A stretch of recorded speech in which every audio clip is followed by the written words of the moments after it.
Oui, on est le groupe de louanges, on est immensément, je dois trouver un superlatif, mais heureux de nous retrouver ensemble dans des conditions, c'est vrai, particulières, mais de nous retrouver ensemble. Et je perçois derrière les masques des grands sourires. Moi, quand je veux montrer à quelqu'un que je suis vraiment content de le voir, je force le trait pour qu'on voit mes yeux se plisser, parce qu'on ne voit pas trop les expressions, mais en tout cas, on est avec nos frères et sœurs, on vous salue, on fait des 5 coups de coude pour se dire bonjour, mais en tout cas, le cœur n'a pas changé. On salue nos frères et sœurs qui sont en train de nous regarder sur la tablette ou alors sur les smartphones. Et quand je dis cela, eh bien, c'est que ce sont des conditions particulières sur lesquelles on doit faire face et s'adapter, et c'est viens et vois, mais inscris-toi. C'est comme ça pour l'instant, et moi je suis déjà dans la joie de voir les frères et sœurs dimanche prochain, ceux qui ne sont pas présents, mais on est obligé de respecter, parce qu'on est un peuple qui respecte ce que la parole de Dieu nous dit, et puis les autorités nous demandent d'être sages, et c'est ce qu'on veut être. Et malgré que la distance de sécurité est respectée entre nous, mais quand j'avais cette pensée-là, je me dis Seigneur, il n'y en a qu'un seul avec lequel on n'a pas de distance de sécurité. Le Seigneur ne veut pas qu'on ait une distance de sécurité avec lui. Il veut simplement ne pas être à 1,50 m de toi, mais il veut être en toi. Il veut être dans ton cœur. Les distances de sécurité, pour l'instant, c'est pour chacun d'entre nous sur cette terre, pour ceux qui veulent respecter ces choses, et il faut respecter ces choses, mais le Seigneur veut toucher ton cœur ce matin, et peut-être durant ces 4 mois, il y a comme 1,50 m, 2 mètres, 3 mètres qui se sont installés dans ta paix, dans ta communion fraternelle, qui a été certainement atteinte, forcément, comme on ne se voit plus, mais dans ta joie. Et le Seigneur veut prendre toute la place ce matin. Est-ce qu'on le croit? Est-ce qu'on le croit? Certainement que tout ça, ça a été malmené, mais moi, ce qui rassure mon cœur, c'est de savoir que le Seigneur tient toute chose entre ses mains. Et que la Bible nous dit que toute chose passera. Toute chose passera. Le coronavirus passera, mais la parole de Dieu demeure éternellement. Amen. Ça veut dire que dans la parole de Dieu, le Seigneur te dit ce matin, je suis avec toi tous les jours. Même dans des moments difficiles, même dans des moments très difficiles où tu te sens seul, je suis avec vous tous les jours jusqu'à la fin. Alors on veut se réjouir dans le nom du Seigneur. Soyez dans la liberté, on peut lever les mains, n'enlevez pas les masques, c'est comme ça, mais on veut se réjouir dans la présence du Seigneur. Nous on a ce privilège parce que voilà, d'être sur l'estrade, mais on va remettre tout de suite nos masques juste après que la louange soit terminée. Alléluia, vous pouvez vous lever quand vous voulez, chez vous pouvez vous lever aussi. Je sais que vous êtes avec nous en esprit. Nous sommes là, tous réunis devant toi. En ton nom, Seigneur, nous sommes là, tous réunis devant toi.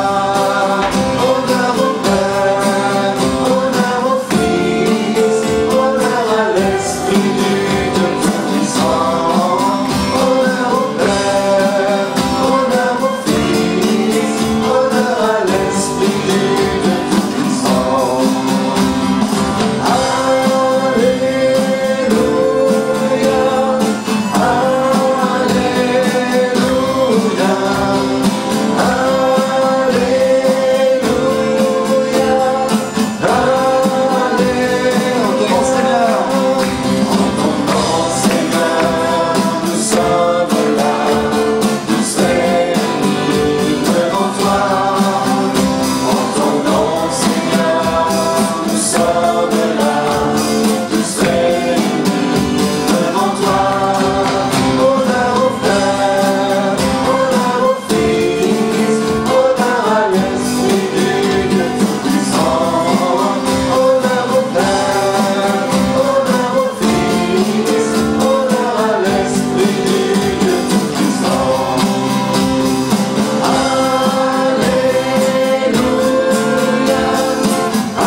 L'océan ruge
monde, les anges et tous les saints venus.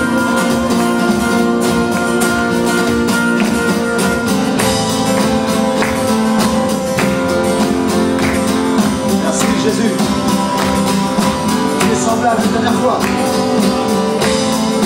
Qui est semblable au lion à l'agneau, assis sur le trône. Les monts s'inclinent. Les mots s'inclinent, le serment rugit devant le Seigneur. Loué Adonai, du lever du soleil jusqu'à la fin du jour. Loué Adonai, toutes les nations du monde, les anges et tous les saints venus. Et Seigneur, nous te louons, Seigneur, nous t'adorons ce matin, Seigneur Jésus. Alléluia. On veut proclamer que mes peurs, eh bien, je me confie en toi. J'aime bien ce chant parce qu'il est dit mes yeux sont sur toi, tu garderas mes pas. Et si on a nos yeux fixés sur BFM ou CNews, enfin, bon, peu importe, eh bien, on peut avoir des craintes. Mais aujourd'hui, sans nier ce qui se passe aujourd'hui, mes yeux veulent se fixer sur ce que la parole de Dieu dit aujourd'hui. Je suis avec toi tous les jours jusqu'à la fin. Alors qu'importe mes peurs, qu'importe mes craintes, le passé, le Seigneur s'en est occupé. Tant qu'on peut dire aujourd'hui, on peut dire Seigneur, je me confie en toi. Amen. Amen. Alléluia.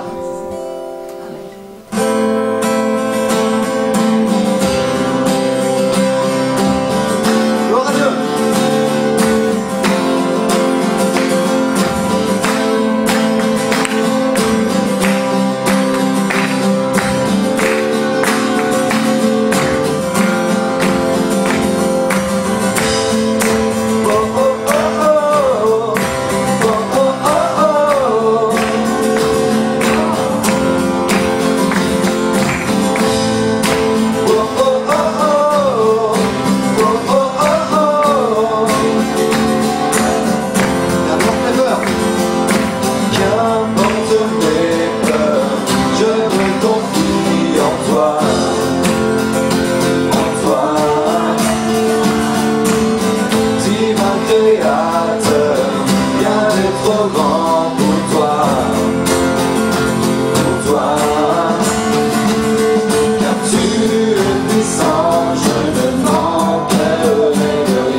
Quelle grâce incomparable, nous dit ce chant. Mes amis, on est les plus riches parce que la grâce de Dieu, c'est une faveur imméritée et Dieu nous fait grâce chaque jour. Et on veut prendre ce chant qui nous dit quelle grâce incomparable. Quand bien même mon compte en banque, ce qui n'est pas le cas, serait riche à millions, là où je suis le plus riche, c'est la grâce de Dieu. La grâce de Dieu et la grâce de Dieu. Dieu n'a pas de chouchou ici-bas. Dieu veut remplir chacun d'entre nous lorsqu'on le veut bien, lorsqu'on se met à disposition de sa grâce. Et on va prendre ce chant qui brise le pouvoir du mal de la mort. Alléluia. Merci Jésus.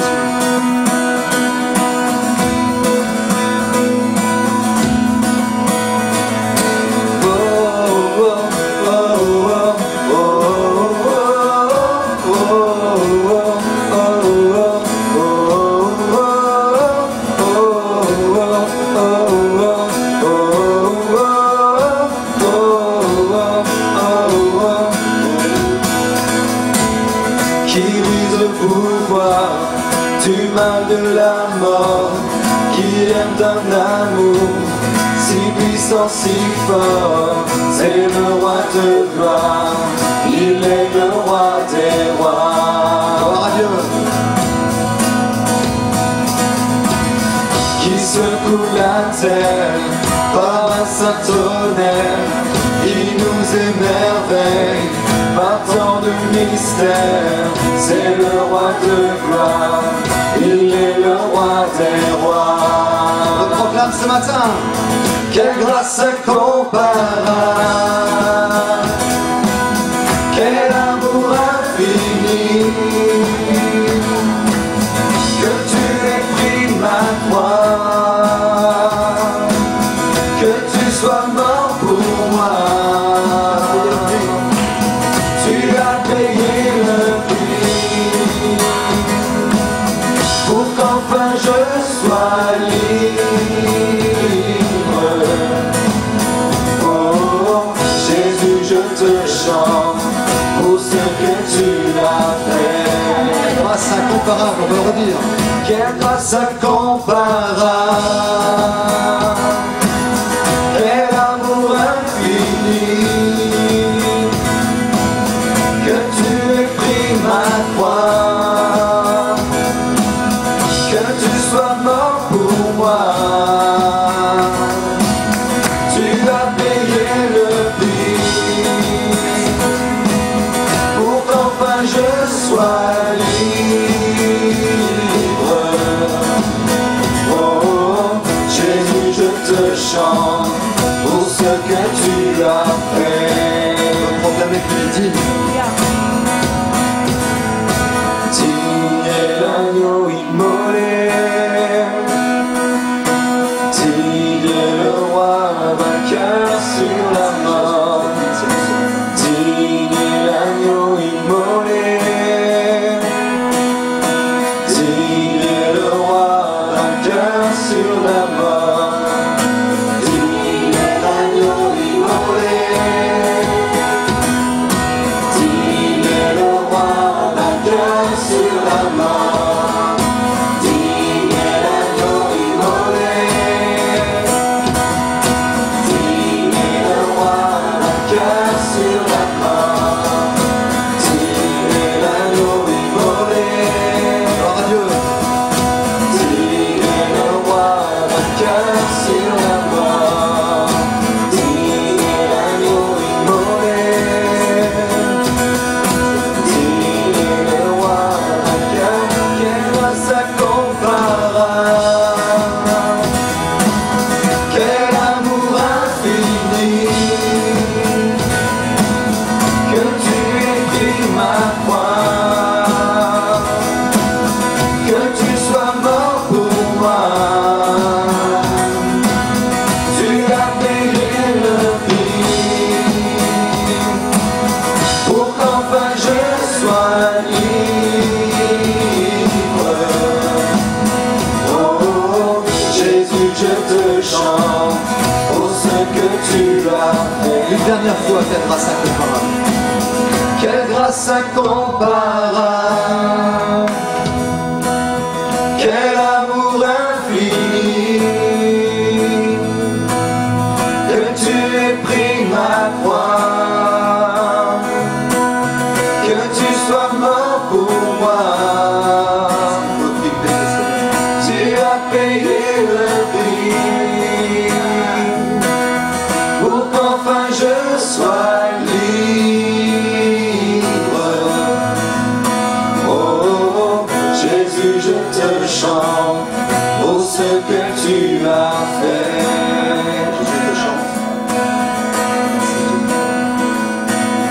Jésus, je te chante pour ce que tu as fait.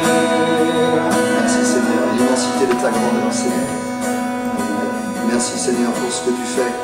Seigneur, nous voulons te louer, Seigneur, t'adorer, Seigneur, bien sûr pour ce que tu fais, mais avant toute chose pour qui tu es. Seigneur, pour qui tu es envers nous chaque jour, Seigneur. Seigneur, combien, Seigneur, tu sais être un papa lorsqu'il le faut. Seigneur, tu sais être un ami, Seigneur, lorsqu'il le faut. Tu sais être un confident lorsqu'il le faut. Seigneur, nous sommes heureux, Seigneur, de t'appartenir. Nous sommes heureux de savoir que notre passé, Seigneur, tu l'as effacé. Nos lendemains, Seigneur, eh bien, tu vas les assurer. Et tant qu'on peut dire aujourd'hui, eh bien, on peut se confier en toi. Et ce matin, je te loue, Seigneur, et je te rends gloire. Et nous voulons proclamer, Seigneur, que toi seul est digne. Amen. Alléluia. Oh Jésus. Merci éternellement. Digne es-tu, Seigneur.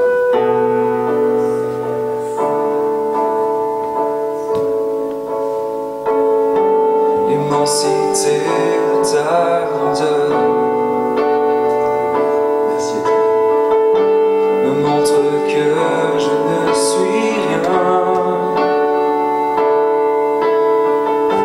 Et quand tu façonnais la terre, j'étais déjà près de ton cœur. Tu m'aimais avant que je sois. Et pour moi tu as tout donné. Toi seul pouvais me libérer. C'est pourquoi je t'adorerai. Toi seul est digne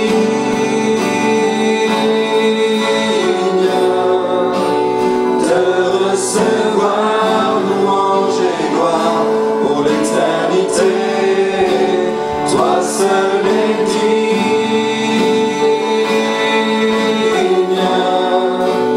de recevoir louange et gloire pour l'éternité. Dans ta présence je me tiens, car tu as ce dont j'ai besoin. La joie, la vie. La joie, la vie et le bonheur sont dans tes bras, oui mon sauveur. Toi seul est digne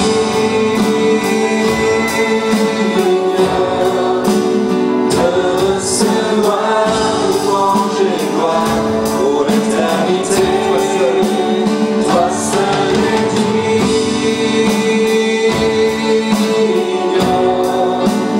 de recevoir louange et gloire pour l'éternité.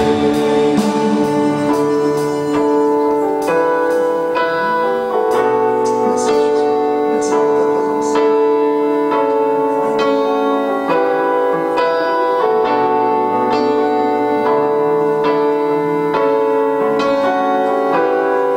Alléluia,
recherche d'adorateurs en esprit et en vérité.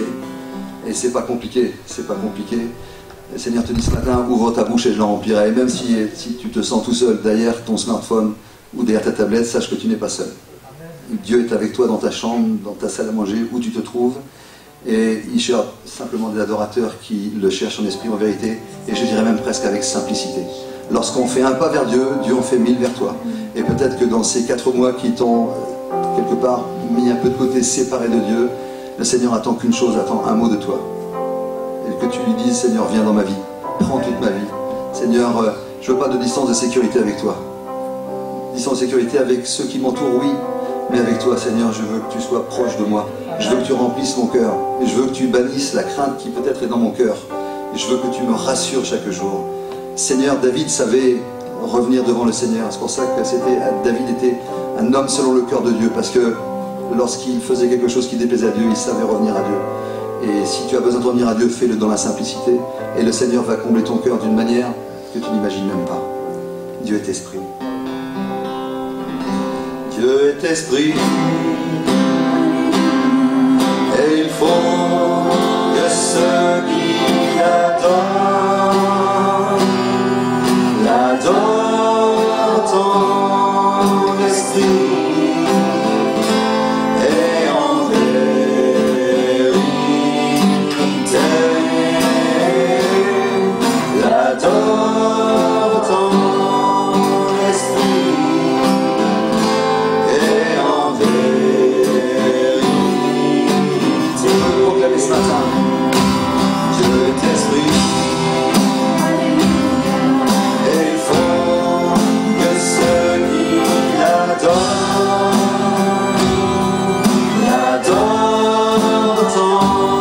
en esprit et en vérité.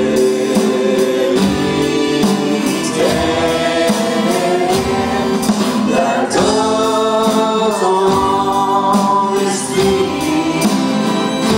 et en vérité. Une dernière fois, Dieu est esprit. Dieu est esprit. Et il faut que ceux qui l'adorent en esprit et en vérité.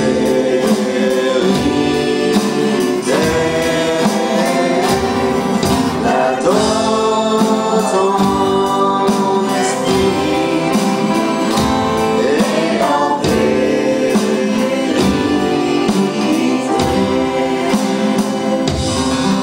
En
peut-être il y a des choses qui tardent dans ta vie et tu dis Seigneur, ça fait longtemps que je prie pour ça et des choses n'arrivent pas.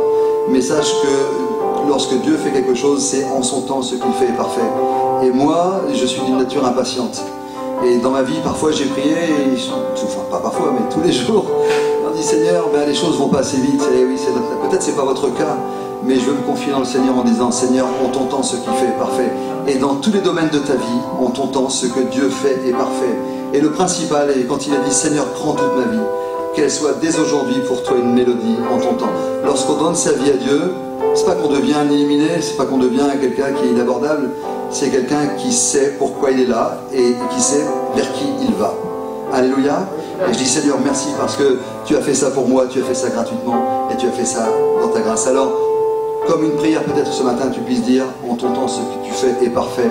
Je jette le filet sur ce chant en disant Seigneur, tu es en train de faire une œuvre dans ma vie, tu es en train de faire une œuvre dans ma famille, tu es en train de faire une œuvre dans mon corps. On veut le croire par la foi. Alléluia. En son temps.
Mon masque, je l'ai cassé. On joue un bout de masque tout à l'heure à la sortie. Alléluia, en tout cas, vraiment que le nom de l'Éternel soit loué.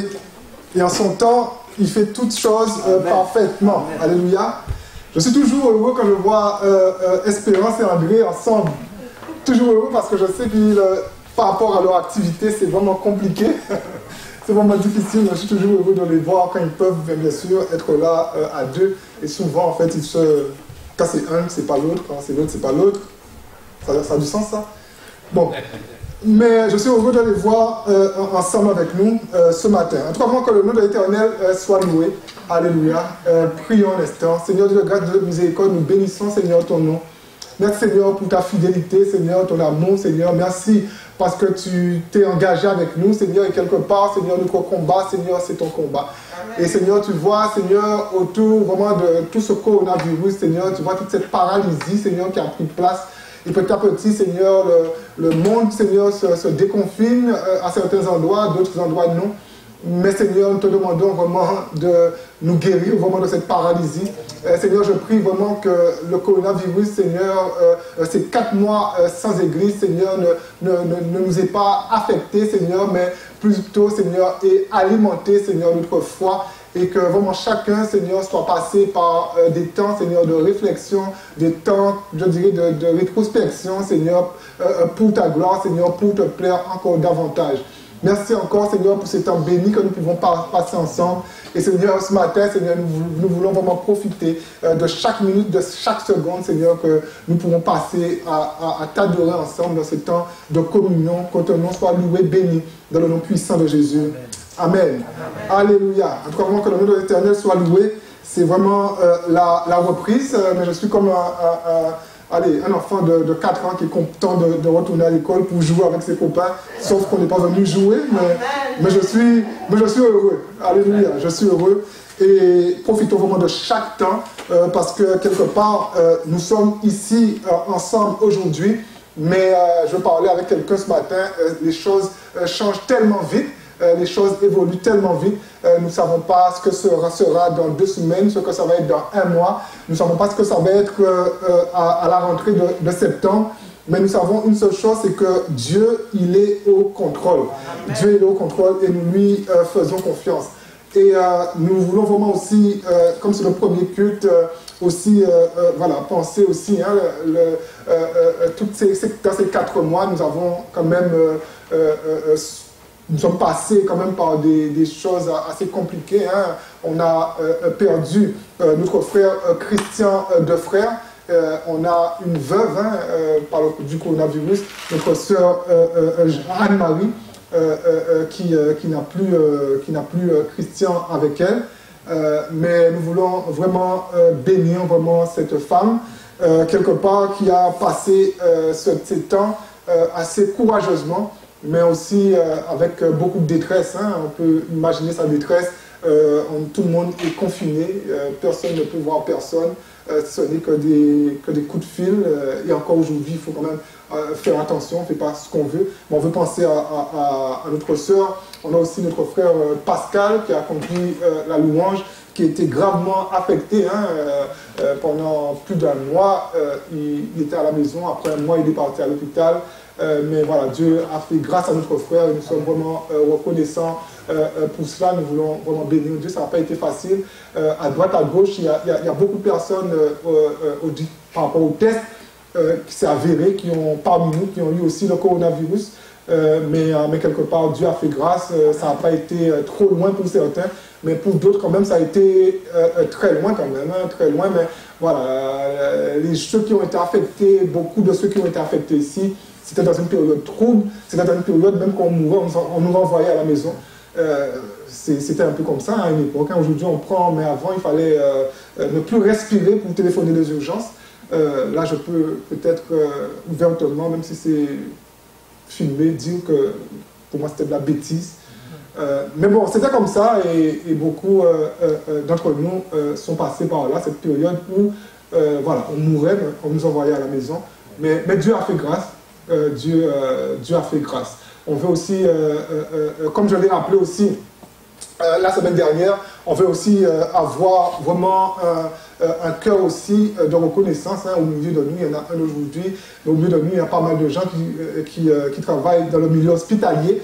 On veut avoir vraiment une reconnaissance pour eux. Il y en a vraiment plusieurs hein, au milieu de nous. On va avoir vraiment une reconnaissance pour eux parce que quelque part, je dis souvent en fait que alors que nous étions en sécurité, confinés chez nous, eux, ils s'exposaient. Hein, eux, ils s'exposaient. Et on veut vraiment avoir vraiment cette reconnaissance. Oui, on peut les applaudir. On peut les applaudir. On peut les applaudir. Et on veut vraiment être reconnaissant pour eux. Je ne vais pas citer, mais je sais vraiment qu'au niveau de l'Église, il y a vraiment eu des gestes de solidarité, des entraides aussi pendant toute cette crise. Hein. Beaucoup de choses se sont mises en place, peut-être on parlera petit à petit, mais des choses se sont mises en place.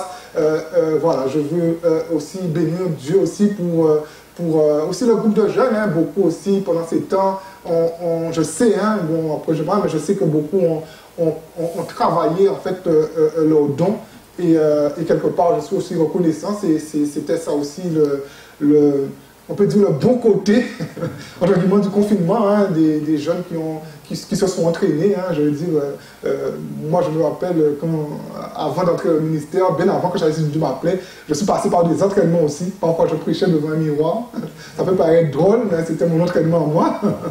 Mais voilà, beaucoup de jeunes voilà, ont travaillé leurs dons, ont aiguisé leurs dons et je vous encourage, et les jeunes qui m'entendent aussi, à continuer à travailler vos dons.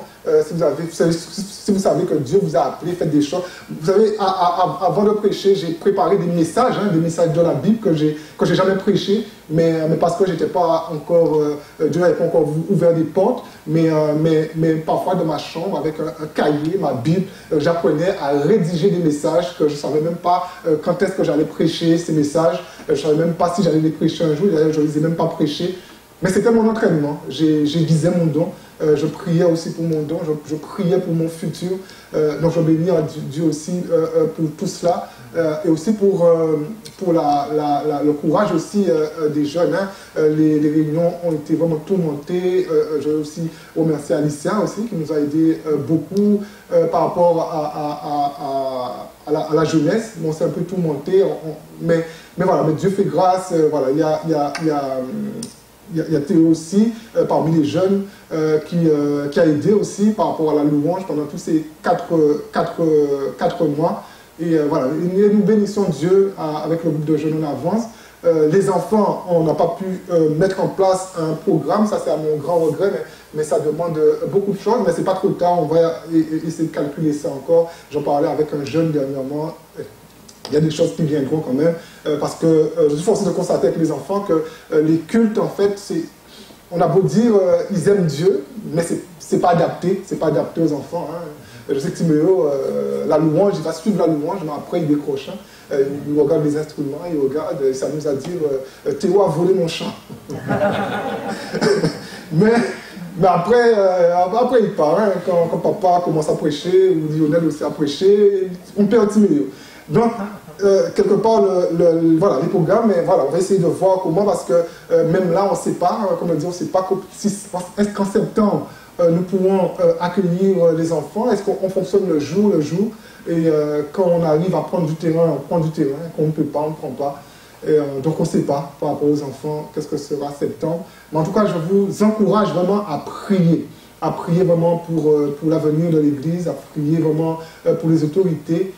Mais à prier, je ne sais pas si on doit prier pour que Dieu arrête ça, parce que quelque part, je crois quelque part, peut-être un jour on en reparlera, mais je crois vraiment que cette crise du coronavirus, c'est vrai que ça a fait pleurer, ça a mis du deuil, mais en même temps je crois que si Dieu l'a permis, c'est qu'il y a vraiment un profond message par rapport à cela. Je ne sais pas si vous imaginez, mais pendant le monde entier a été mis à l'arrêt. Et je ne pense pas que, je ne crois pas, et je peux dire que non, ça ne s'est jamais vu avant, mais le monde entier a été mis à l'arrêt. Et c'est pour ça d'ailleurs que c'est avec toutes ces réflexions aussi que j'ai faites, qu'à un moment donné j'ai augmenté les réunions, mais après j'ai baissé les réunions. Parce que ma conviction c'est que si le monde entier, Dieu a permis que le monde entier soit mis sous silence, c'est que l'Église aussi devait faire comme une forme de silence, et simplement on avait certainement quelque chose à écouter. On avait certainement quelque chose à saisir. Donc, voilà, volontairement, je n'ai pas non plus multiplié. On pouvait multiplier, hein, je veux dire, multiplier un message tous les 3 jours. On pouvait multiplier plein de choses. Mais je n'avais pas la conviction qu'il fallait passer par là. En tout cas, je vous remercie vraiment pour vos courages, ceux qui nous suivent aussi et qui vont nous suivre par YouTube. Merci beaucoup vraiment pour tout le courage. On va commencer maintenant avec le message d'aujourd'hui. Le message d'aujourd'hui... le titre du message d'aujourd'hui, la vérité, une question, on va lire Jean 17, hein, à partir du verset 1 à 5. Je ne l'ai pas mis sur une petite feuille, mais Jean 17 à partir du verset 1 à 5. Et le titre du message de ce matin, la vérité, une question d'éternité. Nous allons parler de vérité et nous allons parler d'éternité. Et quelque part, on va vraiment réaliser ce matin que vérité et éternité, ça va ensemble et on ne peut pas dissocier vérité et éternité. Et ce matin, mon message, c'est vraiment nous encourager ensemble à continuer à demeurer dans la vérité. Et la vérité, c'est une personne, hein, et son nom, c'est Jésus. Et mon message de ce matin, c'est vraiment vous encourager à continuer à demeurer en Jésus. Jésus qui est la vérité. La Bible dit que Jésus, c'est Jean 14, 6, Jésus dit, je suis le chemin, la vérité et la vie. La vérité, c'est une personne, et la vérité, à la fois, c'est l'éternité. Et on va lire Jean 17, le verset 1 à 5, qui nous dit, « Après avoir ainsi parlé, Jésus leva les yeux au ciel et dit, « Père, l'heure est venue, glorifie ton Fils, afin que ton Fils te glorifie, selon que tu lui as donné pouvoir sur toute chair, afin qu'il accorde la vie éternelle à tous ceux que tu lui as donnés. Or, la vie éternelle, c'est qu'ils te connaissent, toi le seul vrai Dieu, et celui que tu as envoyé, Jésus-Christ. Je t'ai glorifié sur la terre, j'ai achevé l'œuvre que tu m'as donné à faire, et maintenant, toi, Père, glorifie-moi auprès de toi-même, de la gloire que j'avais auprès de toi avant que le monde fût. Alléluia. Le livre de Jean, c'est assez spécial parce que je trouve en fait qu'il y a d'autres versets, le livre de Jean, quand on lit, comme aujourd'hui, 5 versets, il faut vraiment se discipliner en fait pour prêcher. Parce qu'en fait, le livre de Jean, il y a des messages partout en fait. Il y a vraiment quelque chose à dire et là, allez, les 5 versets là, on pourrait prêcher beaucoup de messages. Donc, se discipliner vraiment pour rester dans un cadre, c'est pas simple chez Jean parce que c'est vraiment un évangile qui est tellement riche.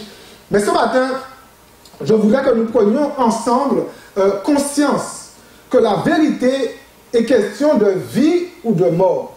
Je voudrais que chacun puisse prendre conscience que la vérité est une question d'éternité. Souvent, nous parlons de mort physique. On parle souvent de mort physique. En fait, on meurt physiquement, on nous met dans le cercueil, on nous enterre, et on parle souvent de cette mort, la mort physique.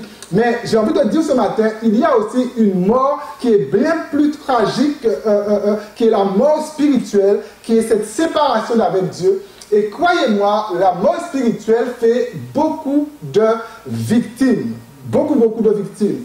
Et ce matin, il faut que chacun quitte cette salle, quitte son écran avec cette motivation d'être des hommes et des femmes de la vérité, des hommes et des femmes qui sont dans l'éternité. C'est vraiment la conviction. Et comme ce matin, vraiment, alors qu'on prend ce départ, et alors que ce soit vraiment une reconsécration vraiment pour chacun, que ce soit vraiment, qu'on puisse vraiment reconsidérer beaucoup de choses. Et je crois que pendant ces 4 mois, on a reconsidéré, on a réfléchi, on a pensé sur beaucoup de choses.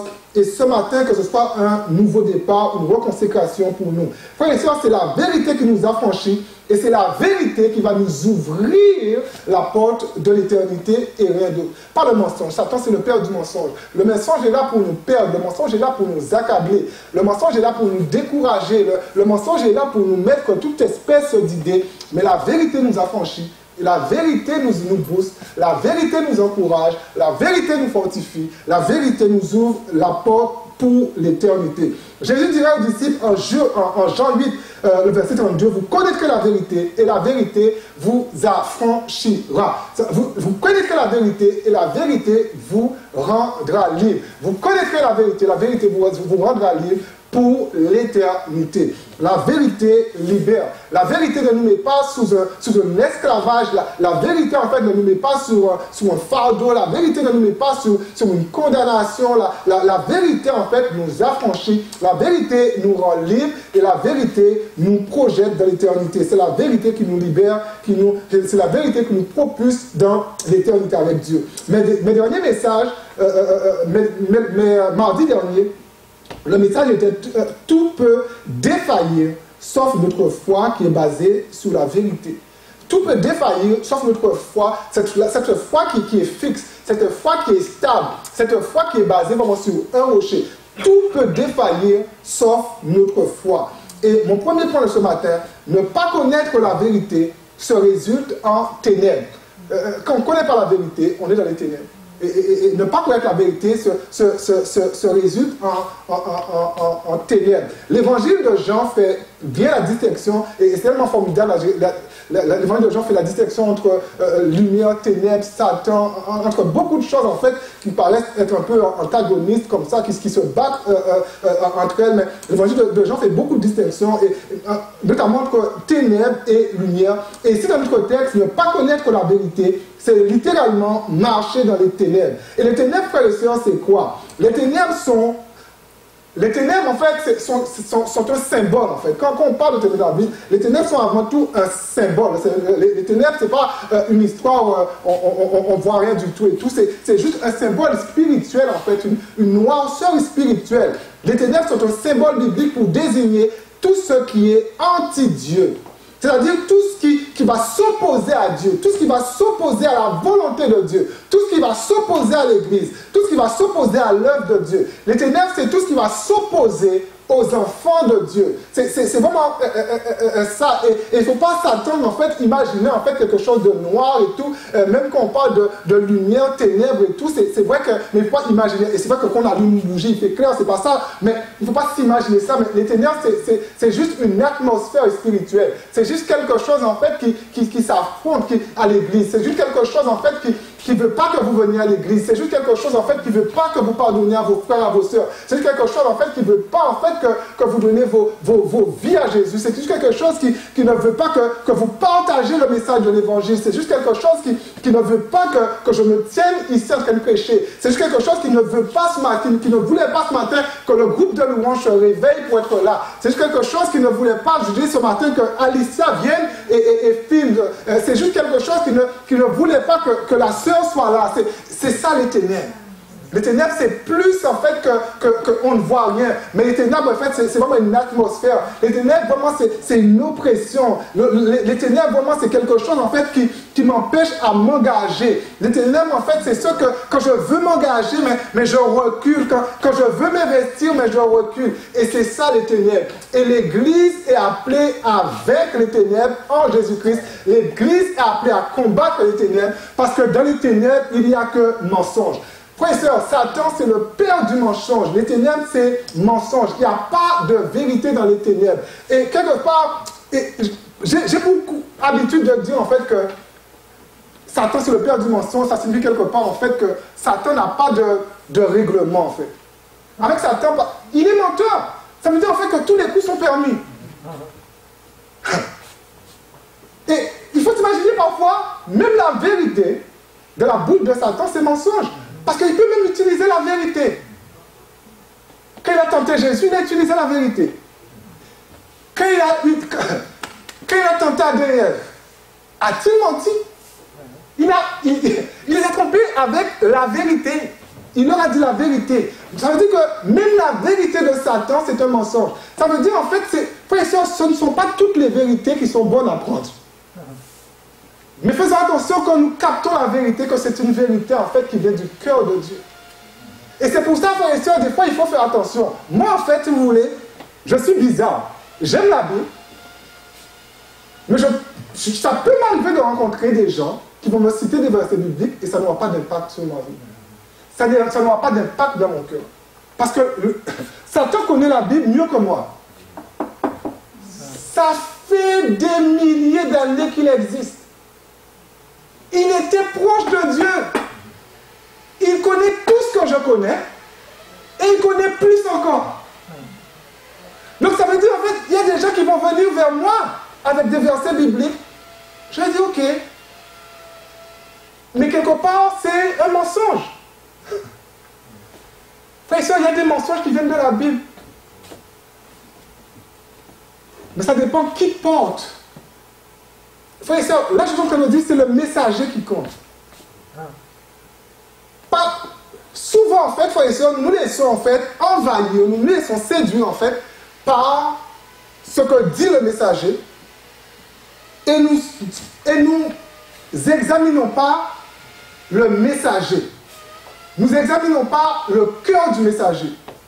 Les frères et sœurs, c'est le messager qui compte. Dans le jardin d'Éden, le problème, ce n'était pas le message, mais c'était le messager du message.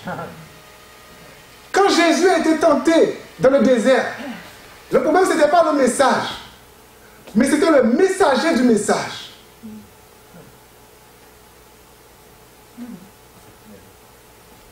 Vous allez rencontrer des gens qui viennent de toutes sortes d'églises et qui vont essayer en fait de vous attirer avec toute espèce de verset biblique.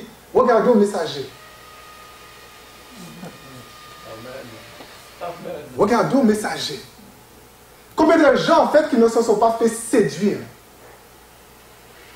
Combien de gens qui ne se sont pas fait attirer? Parce qu'ils ont plus vu le message que le messager. Mais Seigneur, merci pour le message. Mais Seigneur, aide-nous à saisir le cœur du messager. Parce qu'à partir d'aujourd'hui, nous réalisons que le messager peut être un messager de mensonge avec la vérité.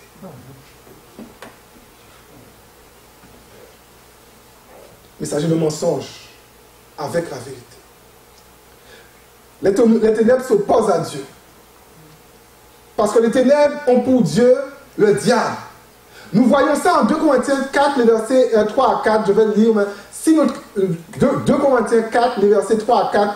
Si notre évangile est encore voilé, il est voilé pour ceux qui périssent, pour les incrédules, dont le Dieu de ce siècle a aveuglé l'intelligence, afin qu'ils ne vissent pas briller la splendeur de l'évangile, de la gloire de Christ, qui est l'image de Dieu.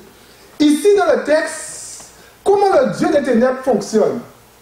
Le Dieu des ténèbres fonctionne en aveuglant l'intelligence. Ça veut dire en fait que tellement aveugle qu'on ne saisit pas en fait parfois qu'il ment avec la vérité.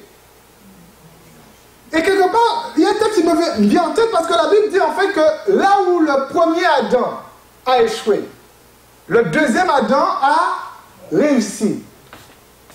Ça veut dire quelque part, Jésus-Christ, c'est lui qui va nous donner le discernement nécessaire.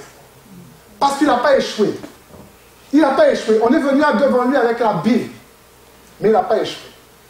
Et même, on parle de Satan, mais quand Jésus, franchement, c'est tellement remarquable de voir en fait que Jésus, en fait, il a été plus dur avec les religieux de son époque que les pécheurs. Amen. Il était plus dur avec les religieux de son époque. Parce que quelque part, les religieux venaient vers Jésus avec la parole. Ils connaissaient la parole. C'était des gens qui avaient été souvent au pied d'un maître pendant plus de 7 ans après l'âge adulte. Environ après 12 ans, ils avaient passé au moins plus de 7 ans. Jusqu'à 12 ans, ils avaient été cultivés, ils avaient été enseignés. Mais après, ils ont passé plus de 7 ans. En fait, les religieux, des fois, c'est des gens qui étaient docteurs. Quand on parle de docteurs de la loi, c'était par rapport. Les docteurs d'aujourd'hui, c'est rien du tout. À l'époque, c'était des docteurs plus, qui avaient étudié, qui avaient lu, et qui connaissaient de quoi ils parlaient. Et que ces gens-là, en fait, viennent devant Jésus avec la parole qu'ils connaissent. Mais Jésus leur dit, vous mentez avec la parole. Vous mentez avec la parole parce que vous ne pouvez pas aimer les pécheurs. Vous mentez avec la parole parce que vous condamnez. Vous mentez avec la parole parce que tout ce que vous faites, c'est pour être vu. On peut mentir avec la vérité. Que Dieu nous fasse grâce. Amen. Il aveugle l'intelligence. On associe avec... parfois on associe ce texte que je viens de lire, 2 Corinthiens 4, verset 3 à 4, par rapport au verset 4, il dit « Pour les incrédules dont le Dieu de ce siècle ». Et on associe avec précipitation ce texte, et parfois trop de précipitation, ce texte aux incroyants seulement. Et ce n'est pas faux. Ce texte peut s'adresser à des incroyants. Mais nous pouvons venir à l'église et être des incrédules. Donc, quelque part, ce texte devient un peu le reflet d'un cœur qui vient à l'église, qui est assis sous les bancs de l'église. Incrédule. L'incrédule est aussi celui qui a une... Allez, je dirais, parce que dans la version originale, l'incrédule, en fait, ça devient un peu celui qui a une faiblesse dans sa foi. Il y a une faiblesse. Mais gloire soit à Dieu, Jésus n'a pas eu cette faiblesse. Alléluia. Adam et Ève ont eu cette faiblesse. Mais Jésus n'a pas eu cette faiblesse. Que Jésus nous donne du discernement. Frères et sœurs, nous vivons dans une époque où nous avons besoin de discernement. Et j'aurais dit souvent, et je l'ai rappelé, on a prié un peu pour ça, mais pendant tout le confinement, Internet, et je ne dis pas que non, mais Internet n'a jamais aussi été bombardé de messages. Et je crois qu'on doit investir Internet, mais quelque part, bombarder de messages, parfois de tellement de sortes. Et parfois, frères et sœurs, c'était la Bible, Internet. Hein? Parfois, il y en avait qui récitaient la Bible. Mais est-ce qu'on avait vraiment ce discernement? Parce que, frères et sœurs, parfois, il y avait du danger. Et je suis convaincu de ça. Pourtant, c'était la Bible. Pourtant, c'était la Bible. L'incrédule, c'est celui qui a une faiblesse dans sa foi. Son intelligence est voilée. Et découvrir pour l'incrédule la connaissance de Dieu devient impossible. Et là, quelque part, si nous ne veillons pas, les ténèbres prennent de plus en plus de place et nos actions, nos témoignages peuvent devenir anti-Dieu. Nos témoignages, non bien l'Église, peuvent s'opposer à l'œuvre de Dieu. Nos témoignages, non bien l'Église, peuvent s'opposer à la volonté divine. C'est pour cela que nous devons faire attention de nos actions, de nos paroles, sur le comment nous nous comportons vis-à-vis de l'œuvre de Dieu. Et parfois, on peut venir à l'Église, mais avec la parole de Dieu, on peut détruire. J'ai dit, on peut venir à l'Église avec la parole de Dieu et on peut détruire. Avec la parole de Dieu, on peut détruire. Il y a des versets qui peuvent inviter à être très durs. Il y a des versets qui peuvent inviter, mais comment on construit? Comment, en fait, il y a des versets qui sont durs, mais on oublie que Jésus a dit, laissez venir à moi les pécheurs. Que Jésus a dit, laissez venir ceux qui veulent se décharger à moi. On oublie que Jésus reçoit les gens tels qu'ils sont. Et c'est ce genre d'église que nous voulons être. Ça, c'est la vérité.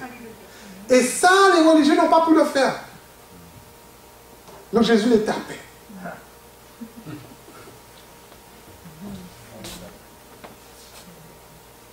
Nous voulons la vérité. La vérité qui restaure les vies brisées. La vérité, en fait, qui élève, en fait, celui qui est abaissé. La vérité. Il y a des gens, il y a des gens qui vont venir à l'église, et peut-être qu'il y en a qui sont déjà venus à l'église. Depuis leur petite enfance, ils sont bercés par des mensonges. Tu ne seras jamais ci. Tu ne seras jamais ça. Et quand ils viennent à l'église, nous voulons leur dire la vérité. Et leur dire, tu seras quelque chose. Ça, c'est la vérité. Dieu va faire de toi quelque chose. Tes amis à l'école t'ont toujours mis en bas. Mais l'évangile va te relever. Ça, c'est le message de la vérité. Alléluia. Peut-être des gens vont venir d'autres églises où on a dit, il n'y a plus de solution pour toi. Ça je connais, hein? J'ai des églises, il n'y a plus de solution pour toi. On ne fera rien de toi. Venez avec moi.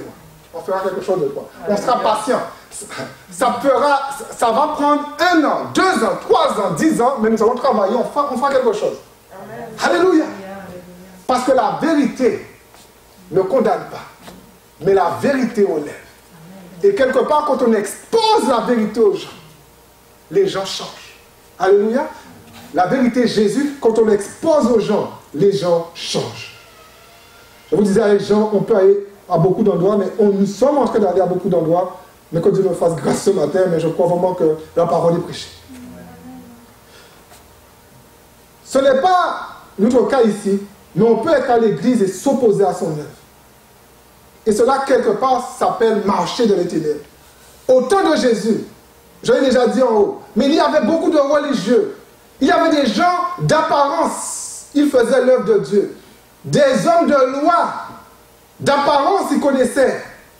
Des grands prêtres de renommée qui allaient chaque semaine à la synagogue. Pourtant, ils se sont opposés à Jésus. Ils ont été ténèbres. Ils se sont opposés à Jésus. La lumière est venue. Ils ne l'ont point reçue. Alors qu'ils connaissaient tous les textes prophétiques qui annonçaient la lumière. Mais la lumière est venue, ils ne l'ont point reçue. Ils ont préféré rester dans leurs ténèbres et en continuant à s'opposer à la lumière. Mais la vie éternelle, c'est qu'ils te connaissent. La vie éternelle, c'est de connaître Dieu. Et ce matin, frères et sœurs, nous disons, Seigneur, nous voulons encore te connaître davantage. Seigneur, nous voulons encore avoir une relation encore plus intime avec toi. La vie éternelle, c'est quand des hommes et des femmes vont quitter les ténèbres pour venir s'exposer à la lumière. Et quand on s'expose à la lumière, on prend conscience de combien on est mauvais et à quel point que nous avons besoin de Dieu. Alléluia. Vous savez, je dis souvent, je ne trompe pas ma femme, je ne regarde pas après d'autres femmes. Mais quand je m'expose à Dieu, plus je m'expose à la lumière, plus je comprends que je suis mauvais. Pourtant, hier soir, je n'étais pas en boîte de nuit. Hein. cette semaine, je n'ai pas bu au point d'être saoul, hein. Mais plus je m'expose à Jésus, plus je me rapproche de la lumière, plus je vois mes défauts. Plus je me rends compte que, waouh, Franck, waouh. Parce qu'en moi, quelque part, c'est comme s'il y a des brindilles qui n'ont pas encore été ôtées. Il y a comme des choses qui n'ont pas encore disparu. Parfois, il m'arrive de dire à ma femme, mais je pense que avant de convertir, je ne veux pas accepter cette situation. Elle comprend tout de suite ce que je veux dire. Parce que quelque part, en fait, il y a quelque chose en moi. En fait, celui qui est devant vous, en fait, je suis juste un faux calme. Parce que ça n'existe pas des gens calmes. Hein. Ça n'existe que des faux calmes. Parce qu'en général, le calme, quand on le dérange dans sa calme attitude, il se fâche, il n'aime pas. Donc, il n'existe pas, c'est un mythe. Des gens calmes, c'est un mythe.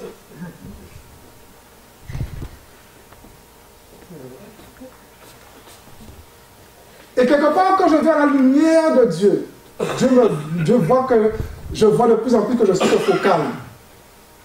Et je dis, Seigneur, change-moi encore. Change-moi encore parce que si le faux calme prend le dessus, je risque d'avoir des problèmes en me volant dans Amos. Et plus je m'expose à la lumière, plus je vois mes défauts. Plus je vois en fait qui je suis. Plus je vois que je dois changer. Plus je vois mon caractère. Plus je vois.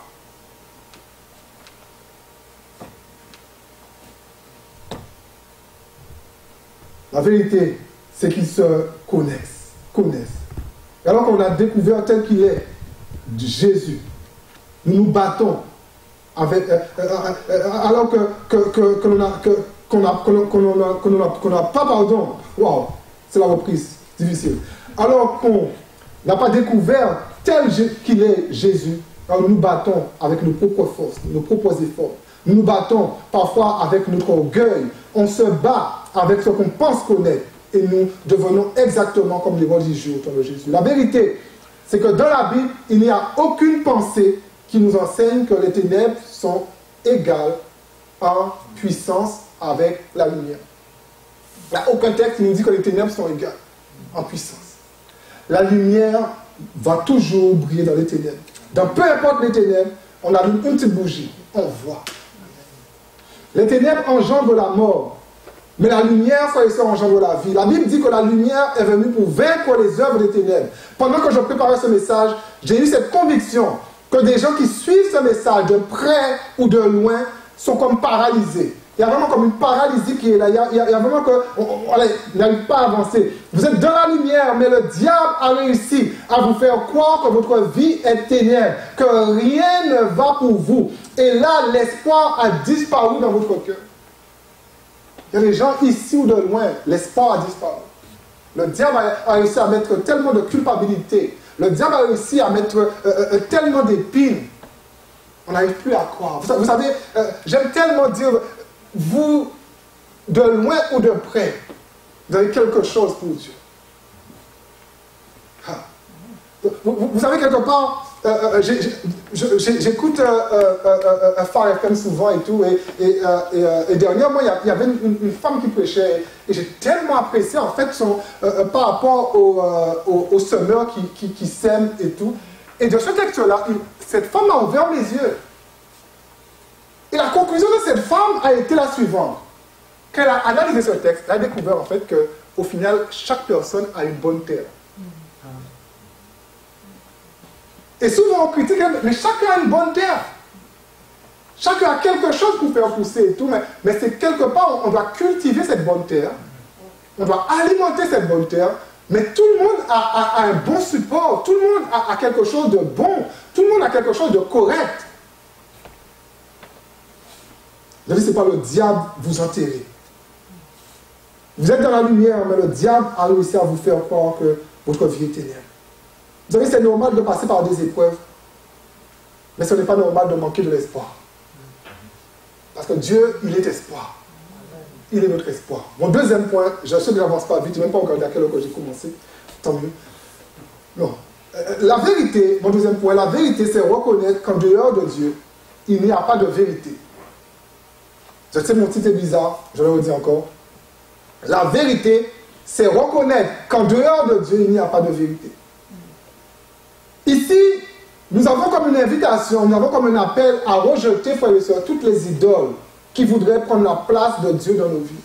Toutes les idoles qui voudraient envahir nos vies et nous décentrer de Dieu pour nous centrer sur eux. C'est qu'ils te connaissent, toi, le seul vrai Dieu. Le seul vrai Dieu. Le seul vrai Dieu. Il n'y en a pas deux, il n'y en a pas trois, mais qui te connaissent, toi, le seul vrai Dieu. Frère et sœurs, quand on parle d'idole, on voit tout de suite des objets, des amulettes, des statues, mais nous pouvons avoir des idoles que nous cachons dans nos pensées et que personne ne voit et qui pourtant attisent la jalousie de Dieu. Des idoles qui sont cachées dans la pensée, qui sont cachées dans le cœur, des choses qui sont là, mais sans ça, en fait, il nous manque quelque chose, on ne peut pas vivre sans. C'est quoi ta vérité aujourd'hui? Ou alors c'est quoi ton idole à l'heure que je te parle? L'idole est ce qui, même parfois, sans se rendre compte, prend la place de Dieu et nous éloigne du chemin de l'éternité. L'idole est tout ce que j'utilise comme artifice pour remplacer Dieu quand j'ai l'impression qu'il n'est plus là, qu'il ne me répond pas, qu'il ne m'aime pas, qu'il ne me voit pas dans ma souffrance. Et là, en fait, on essaie en fait, de remplacer Dieu en fait, pour avoir comme un support. Comme un support. Vous savez, je viens du catholicisme et des fois on trouve en fait des catholiques en fait qui se convertissent en fait par palier. Il y a un palier, ils ont donné leur cœur à Christ, ils sont à Christ, mais quelque part en fait, ils n'ont pas encore pu prendre l'initiative en fait de se débarrasser d'un petit objet que l'arrière-maman avait laissé à maman qui a donné. Et quelque part, en fait, ils n'ont pas encore pu. Donc ça veut dire, en fait, il y a une confiance en Dieu, mais quelque part, ils ont l'impression que l'objet-là va donner encore un petit coup de main. Parce que quelque part, en fait, il y a l'idole, en fait. La conquête est partie sur lui. Et parfois, en fait, frères et sœurs, parfois c'est notre cas, on vient à l'église. Parfois on critique les catholiques, mais parfois en fait nous sommes pires qu'eux. Mais avec le cœur. Et parfois on vient à l'église, mais on cache des choses, on enfuit des choses. Et pourtant ces choses sont là quelque part pour remplacer Dieu. Remplacer Dieu quand je ne comprends pas. Remplacer Dieu quand je passe par des temps difficiles. Il y a des idoles qui sont dans le cœur. Des idoles qui sont dans ma pensée et qui m'éloignent de l'objectif de l'éternité. Il y a des idoles qui sont difficiles à démasquer parce que nous ne les voyons pas. Et écoutez, beaucoup de chrétiens idolâtrent beaucoup de choses qui sont loin de penser que ce sont des idoles. On vient à l'église, mais pourtant on ne reconnaît pas qu'en dehors de Dieu, qu'il n'y a pas de vérité. La vie chrétienne, frères et sœurs, c'est plus que venir à l'église. Même si c'est important, après 4 mois, on est convaincu que c'est important. Alléluia, et il faut venir à l'église. Mais la vie chrétienne, c'est plus que venir à l'église. Si la vie chrétienne s'arrête à venir à l'église, elle est fade. La vie chrétienne, c'est plus que venir à l'église.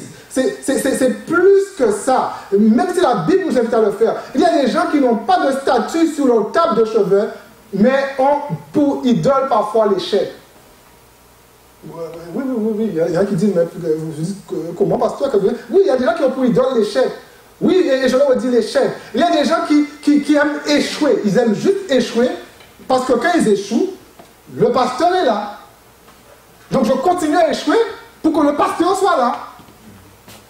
Le jour que je ne vais pas échouer, je ne vais pas le pasteur. Donc pourquoi en fait je vais réussir? Je vais juste continuer à échouer parce que tant que j'échoue, j'ai la voisine. Si je commence à réussir, je perds la voisine. Donc pourquoi je vais réussir? Je vais continuer à échouer parce que tant que j'échoue, j'ai les aides sociales. Hello!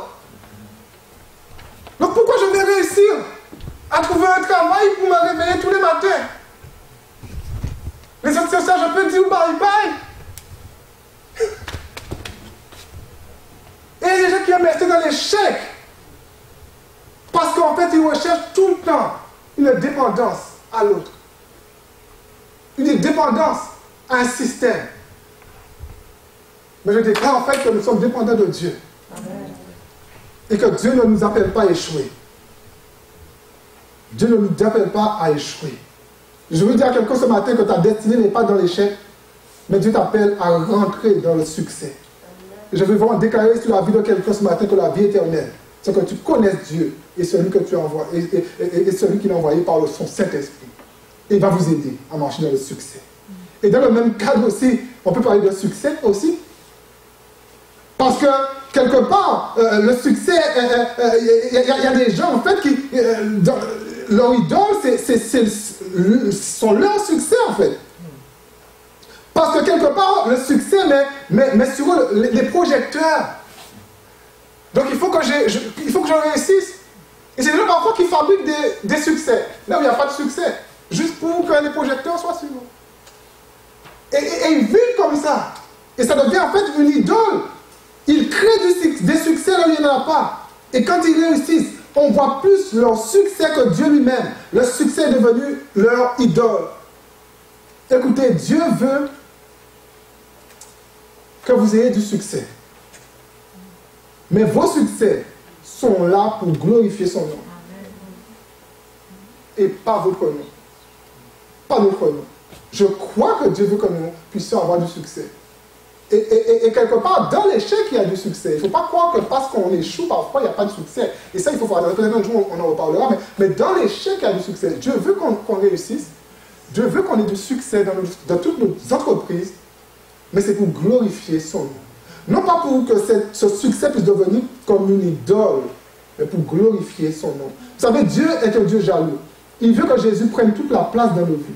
Si Jésus prend toute la place dans nos vies, même 4 mois sans église ne pourront pas nous éloigner de lui, quelque part, parce que quelque part nous vivons pour l'essentiel.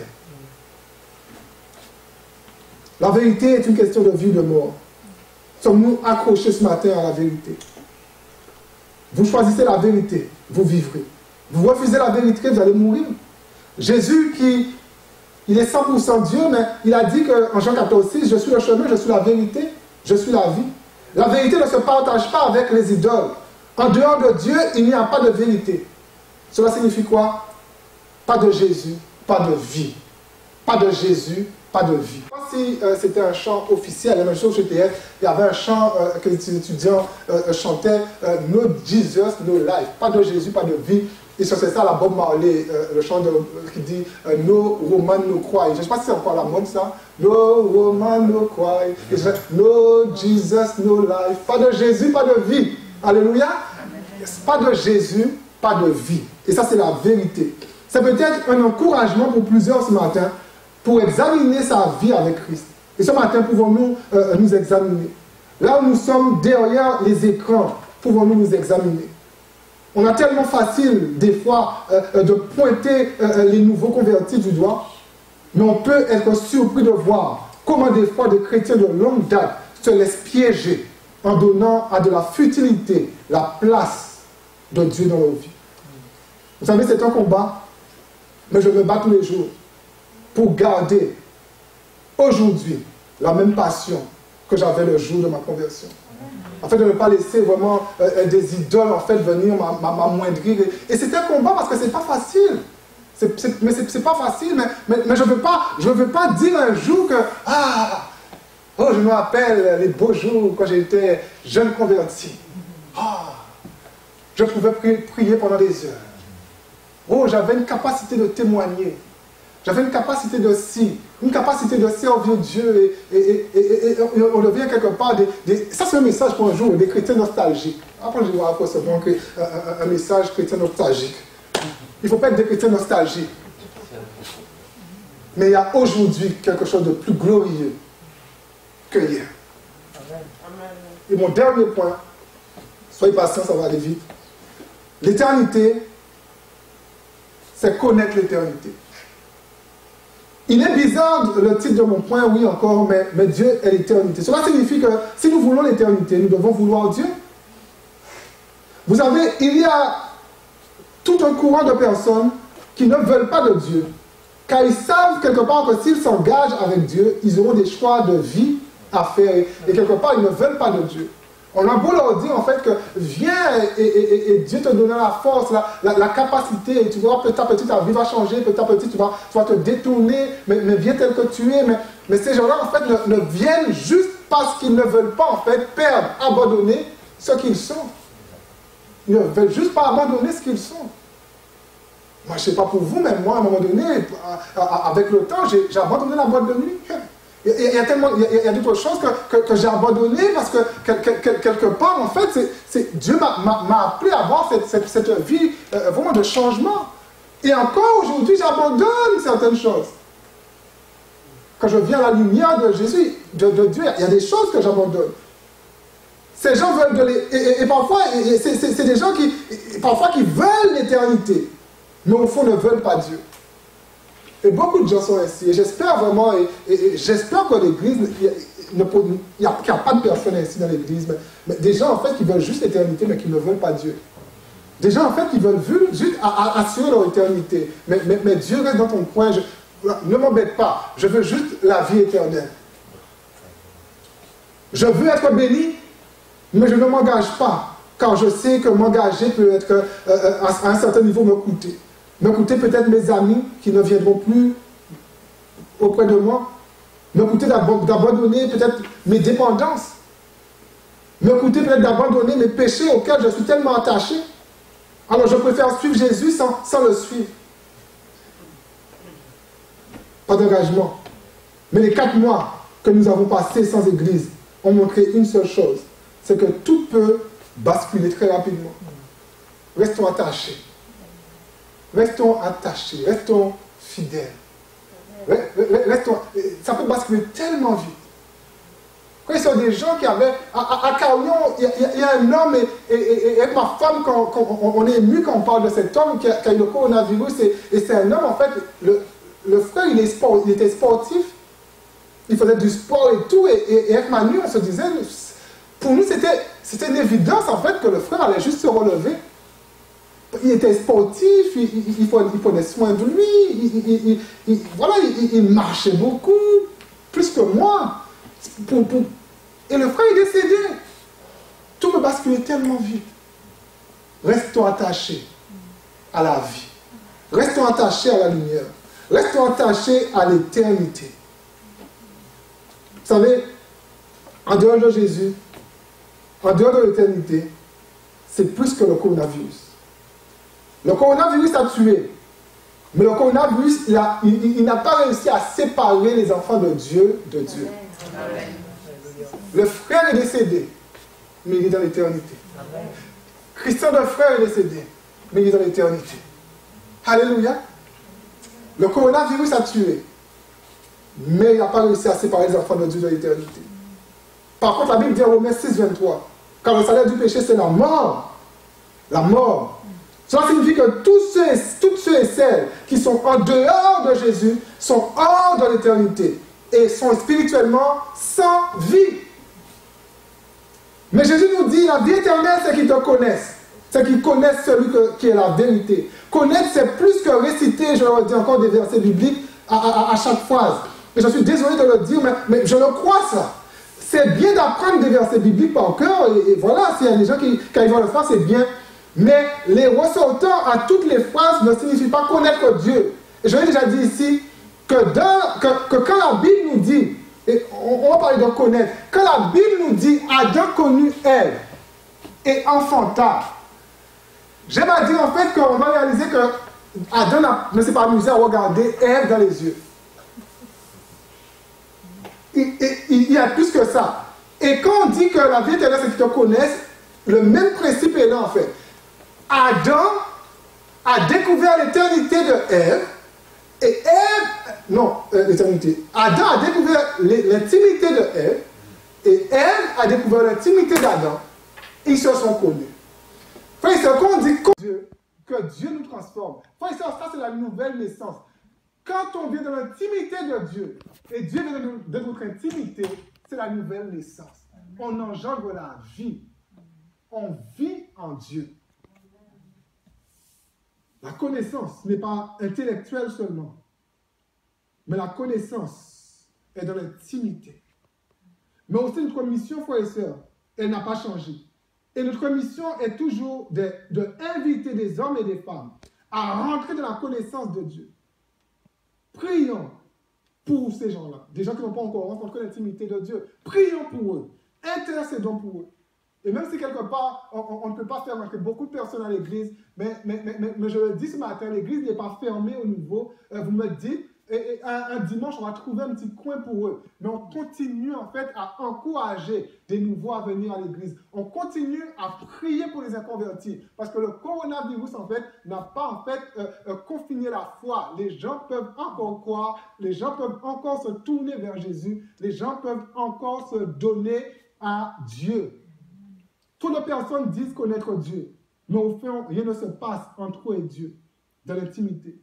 L'éternité ne peut pas être engendrée dans nos vies et dans la vie de ceux qui nous entourent, ne peut être engendrée dans nos vies et dans la vie de ceux qui nous entourent que s'ils acceptent de laisser leur intimité à Dieu. Les frères et sœurs, je vais arrêter parce que je ne pensais pas que le message allait me passionner autant, mais je conclure en nous invitant vraiment à donner à Dieu notre intimité. Vous savez, c'est tellement facile de... Seigneur, je viens devant toi, mais je garde ça parce que c'est juste pas pour toi. Mais ce matin, Dieu nous demande tel que nous sommes devenus.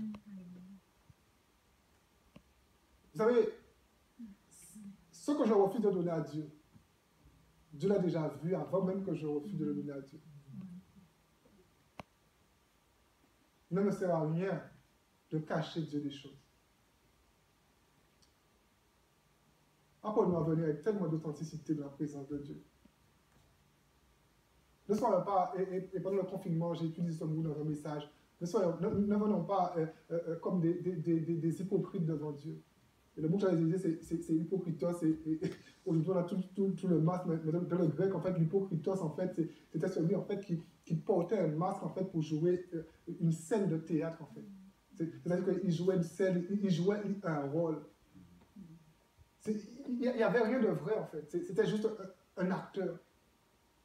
Mais frères et sœurs, nous ne sommes pas des acteurs devant Dieu. Nous sommes juste des authentiques devant Dieu. Frères et sœurs, ce matin, Dieu connaît vraiment chacune de nos échecs pendant ces 4 mois de confinement. Mais venons à Dieu avec tous nos échecs. Venons devant Dieu ce matin avec toutes nos faiblesses. N'ayons pas honte. Les hommes vont vous briser parce que vous avez échoué. Les hommes vont vous briser parce que vous avez péché. Mais ce matin, je prêche un Dieu qui ne va pas vous briser parce que vous avez fait un écart. Et qui va juste vous dire, bon et fidèle serviteur, je continue à t'aimer. Je continue à te fortifier. Continue à avancer. Seigneur, de grâce de miséricorde, nous bénissons, Seigneur, ton nom ce matin. Seigneur, merci, Seigneur, pour ta parole. Une parole, Seigneur, que je pensais qu'elle était tellement difficile à porter parce que, quelque part, il y avait tellement de choses, mais Seigneur, c'est comme ce matin, Seigneur, tu m'as donné une forme d'aisance, Seigneur, pour porter ta parole. Je suis reconnaissant, Seigneur, de comment, Seigneur, tu as conduit.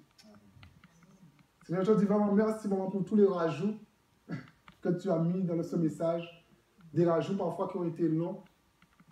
Mais quelque part, Seigneur, que toi, tu avais déjà prévu.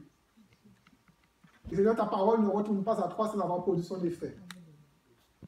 Et Seigneur, je prie vraiment ce matin que, Seigneur, chaque personne ici dans cette salle, chaque personne qui nous suivra, Seigneur, de chez eux, sur une tablette, Seigneur, sur un smartphone, sur un PC, que comment chaque personne, Seigneur, puisse vraiment, Seigneur, te connaître. Mais pas simplement te connaître intellectuellement, Seigneur, mais même si c'est important aussi, Seigneur, de te connaître intellectuellement, mais surtout au niveau du cœur, dans une relation personnelle, dans une relation d'intimité. Et Seigneur, ce matin, nous venons vers toi, Seigneur, tel que nous sommes. Nous ne te cachons rien du tout. Mais nous exposons, Seigneur, devant toi nos faiblesses. Nous exposons devant toi, Seigneur, nos péchés. Nous exposons devant toi nos iniquités. Seigneur, ce matin, nous nous déchargeons. Seigneur, je prie vraiment pour que nous puissions ressortir d'ici légers, restaurés, guéris. Parce que nous venons devant toi, Seigneur, avec un cœur authentique. Que ton nom seul soit loué, béni. Seigneur, je prie, Seigneur, pour peut-être des gens, Seigneur, qui n'ont pas encore donné leur vie, Seigneur, à toi. En écoutant ce message, Seigneur, ils réalisent, Seigneur, qu'ils ont besoin de connaître la vérité. Ils ont besoin vraiment de cette intimité, Seigneur, avec la vérité. Une intimité qu'ils ne peuvent pas avoir au travers de leur religion. Seigneur, que vraiment, Seigneur, tu puisses toucher leur cœur, envahir leur vie. Que tu puisses vraiment les pardonner, Seigneur. Que tu puisses, Seigneur, les relever. Que tu puisses les accorder, Seigneur, ta gloire dans leur vie. Et qu'ils puissent vraiment devenir, Seigneur, tes habitations. Au nom puissant de Jésus, nous avons prié pour ta gloire. Amen, amen, amen. Alléluia. Que le nom de l'Éternel soit loué. Dieu est grand. Alléluia. Sa parole est vraiment bonne. Et voilà, c'est juste magnifique de vous revoir.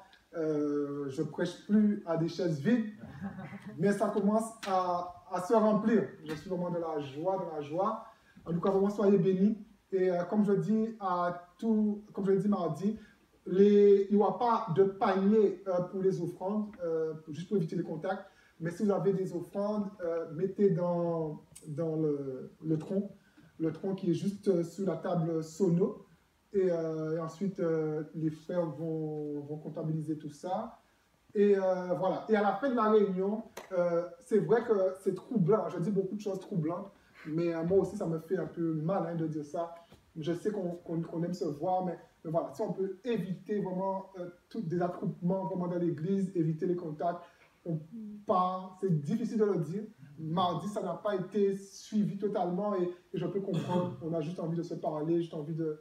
Voilà, mais on va éviter vraiment les contacts. On a un certain nombre de choses à respecter. Hein, et prions en tout cas pour qu'on puisse retrouver les réunions qu'on avait dans le temps. Alléluia. Amen. En tout cas, vraiment que Dieu vous bénisse. Mardi, il y a la réunion de prière. Il y a encore de la place pour mardi. Il y a de la place encore pour mardi. Donc, s'il y a des gens qui veulent s'inscrire, n'hésitez pas. C'est vraiment inscription, c'est pour gérer le flux de personnes. Mais en tout cas, merci beaucoup. Merci d'avoir été là. Merci vraiment pour vos prières, d'avoir soutenu l'Église aussi pendant ces 4 mois, par vos prières, mais aussi par vos offrandes. Hein, par vos offrandes. Et l'Église a continué quelque part d'exister. Et priez vraiment pour la suite. Priez pour la suite. Donc, on voit que Dieu vous bénisse. Et à très bientôt. Amen. Alléluia. Amen.